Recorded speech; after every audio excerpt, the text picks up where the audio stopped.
Hai hai hai anak hebat. Jumpa kembali dengan Ibu Anita Siska Purba. Mari kita belajar tema 1, subtema 2, muatan bahasa Indonesia, yaitu ide pokok dan kesimpulan pada teks laporan. Hai anak-anak hebat, selamat datang kembali. Tetap semangat belajar ya. Tujuan pembelajaran kita saat ini yaitu agar peserta didik mampu menuliskan fakta dan ide pokok berdasarkan teks laporan. 2.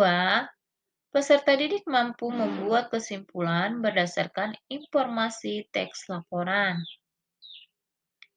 Mari kita masuk ke materi ya, yaitu menemukan fakta dan ide pokok dalam teks laporan.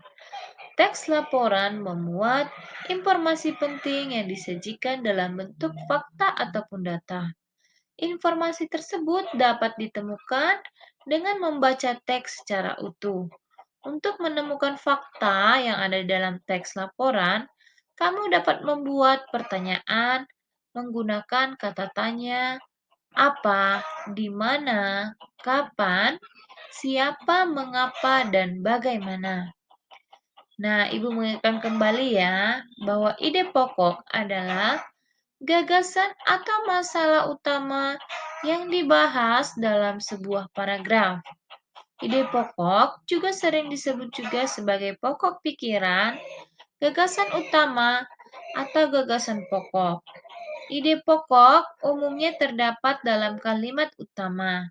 Saat mendengarkan laporan secara lisan, dengarkan secara sesama agar kamu dapat menemukan ide pokok dari isi laporan dengan jelas. Selanjutnya, membuat kesimpulan berdasarkan informasi penting teks laporan. Ayo, ingat kembali cara membuat kesimpulan suatu teks. Kesimpulan itu adalah ikhtisar akhir atau intisari dari suatu teks. Maka yang perlu kita ingat dalam langkah-langkah membuat kesimpulan, 1.